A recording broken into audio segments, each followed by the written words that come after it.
Si tout se passe bien d'ici quelques heures, le duo Starship Super Heavy devrait décoller pour son 7e vol, et le premier, on l'espère, d'une longue série pour l'année 2025.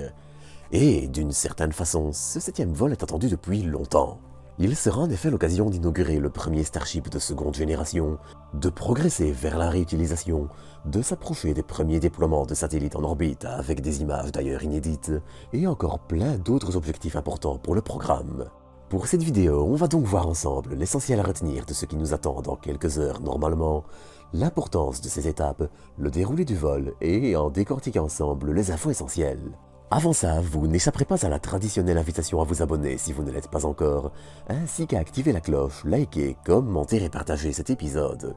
Enfin, pour ceux qui aimeraient obtenir des météorites martiennes ou lunaires, des peluches en forme de planète, du matériel astro ou autre, n'hésitez pas à aller faire un tour chez AstroShop via le lien en description pour soutenir la chaîne gratuitement. Allez, videz vaste et parlez alors, bienvenue pour une nouvelle dose d'espace.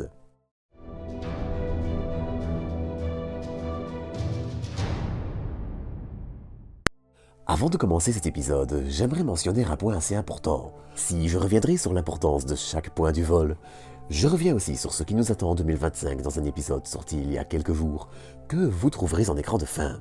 Il n'est pas important pour comprendre celui-ci, mais vous pouvez y jeter un œil pour approfondir certains points après avoir vu celui-ci, via le lien qui sera en écran de fin. Bref, sur ce, on passe à l'épisode. Et pour commencer ce vol, on suivra de particulièrement près le décollage. Bon, vous vous en doutez, le comportement des véhicules n'est plus du tout problématique. Si les premiers vols principalement avaient été assez chaotiques en termes de fiabilité des moteurs Raptor et que le comportement des véhicules laissait parfois à désirer, il faut bien avouer que maintenant des étapes telles que la séparation du Starship et de Super Heavy, le rallumage des moteurs et d'autres sont considérables comme maîtrisées. Et pourtant, pour ce vol, il y aura à nouveau un peu de piment. SpaceX a en effet installé sur Super Heavy un des moteurs Raptor récupérés lors de l'atterrissage et de la récupération du Booster 12 lors du 5e vol. Ce sera donc la première fois que SpaceX pourra avoir un réel retour d'expérience sur la réutilisation d'un moteur Raptor, là où jusqu'à présent les moteurs Raptor récupérés ont tous séjourné dans l'eau de mer et sont basiquement inutilisables. Bon, alors bien sûr, quelques précautions s'imposent et ce moteur ne sera probablement pas non plus un des plus importants pour contrôler Super Heavy lors de l'atterrissage. Il y a fort à parier que SpaceX l'ait installé sur l'anneau externe de moteur de Super Heavy, qui n'est utilisé que lors du décollage avant la séparation du Starship. De cette façon, si le moteur venait à être défectueux, sa perte n'aurait qu'un impact négligeable sur les performances de Super Heavy et aucun impact sur la suite du programme.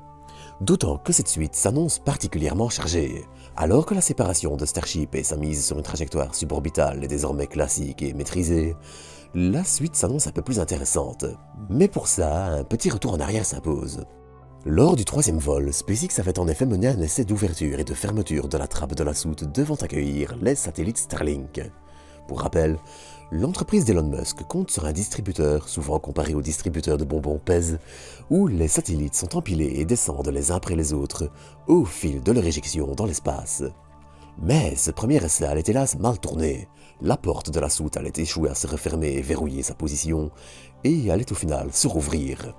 Et si ce n'est pas cet incident qui a causé la perte du Starship lors du 3e vol, ce dernier n'a pas survécu à son retour dans l'atmosphère suite à un roulis incontrôlé, eh bien, c'est un point critique qui peut entraîner la perte du véhicule.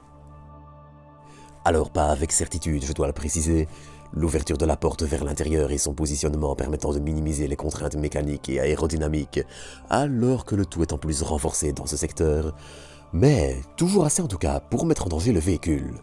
Ainsi, les vols 4, 5 et 6 n'allaient plus retenter cette étape et allaient plutôt se concentrer sur le Starship et son retour dans l'atmosphère. Mais pour ce vol-ci, les choses seront un peu différentes. On attend en effet non seulement un essai de la soute, mais aussi du système permettant de déployer les satellites Starlink. Ce sont ainsi 10 simulateurs de Starlink aux formes et tailles comparables que SpaceX va tenter de déployer lors de ce 8e vol, une fois le Starship dans l'espace. D'ailleurs, certaines rumeurs font état de caméras installées à bord de certains d'entre eux, ce qui devrait fournir des images à couper le souffle du Starship dans l'espace. Bon, alors bien sûr, il ne s'agit pas non plus vraiment de satellites fonctionnels. Outre les pertes inutiles en cas de dysfonctionnement, le Starship vise aussi encore une trajectoire suborbitale qui fera retomber les faux satellites dans l'atmosphère quelques minutes seulement après leur déploiement. Le Starship ne vise en effet pas encore l'orbite et retombera comme la dernière fois dans l'océan Indien au large des côtes australiennes. Mais dans la foulée, on guettera aussi un rallumage d'un moteur Raptor dans l'espace, une étape que l'entreprise avait déjà testée lors du dernier vol et qui sera essentielle pour désorbiter le véhicule ou changer son orbite dans le futur. Et puis, viendra le moment du retour dans l'atmosphère, qui sera probablement l'élément le plus important à scruter.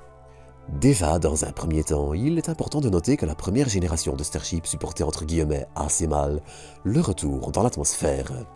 Les ailerons, par exemple, avaient plusieurs points chauds et étaient endommagés à chaque retour, en plus de la structure globale du Starship qui était parfois mise à rude épreuve.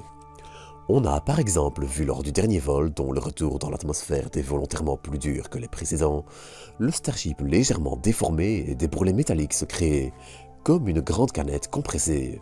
Et si ce n'est pas dramatique vu que le Starship a quand même réussi à se poser, ce n'est pas non plus compatible avec une exploitation régulière. Ainsi, le Starship V2 doit être la solution à tous ces problèmes.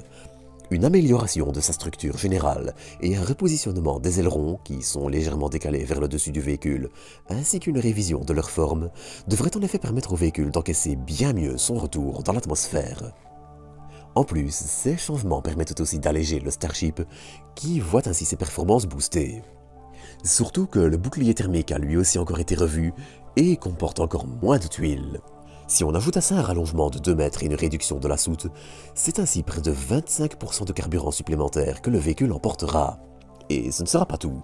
Lors de ce vol, il testera aussi une tuile de protection thermique d'un genre assez nouveau. Quelques tuiles métalliques, refroidies en permanence par une circulation de carburant cryogénique, il faut rappeler qu'il est à près de moins 180 degrés, pour contrer la chaleur colossale du retour sur Terre. Et si on ajoute à ça de nouvelles batteries, des communications améliorées, jusqu'à 120 mégas par seconde via Starlink, des logiciels et ordinateurs de bord revus, une trentaine de caméras pour surveiller le tout, un bouclier thermique revu et amélioré et encore d'autres, le Starship V2 est considérable comme un tout nouveau véhicule qui va maintenant devoir faire ses preuves. Ces améliorations vont en effet être cruciales pour plein d'étapes. Lancement de satellites, ravitaillement en orbite, réutilisation en série, Starship lunaire. Autant d'aspects qui vont directement dépendre des résultats de cette version, des aspects qui seront essentiels pour permettre à l'entreprise d'approcher de ses objectifs, que l'on parle de cadence de vol ou des prix. Et puis, bien sûr, on surveillera aussi la récupération de Super Heavy, alors que de nouveaux systèmes radars ont été installés sur la tour de lancement afin de mieux localiser le véhicule lors de son rattrapage. Et si Super Heavy est récupéré, il faudra aussi surveiller son état comparé à celui récupéré lors du 5e vol, qui avait souffert de quelques dommages, notamment au niveau des moteurs, à cause des forces aérodynamiques. Mais ça, j'en reparlerai très bientôt, et je vous donne rendez-vous rapidement pour un bilan du vol. Allez, sur ce, je vous donne rendez-vous à partir de 20h ou 20h30 en direct pour suivre ce décollage, et en attendant, je vous dis à bientôt pour de nouvelles doses d'espace.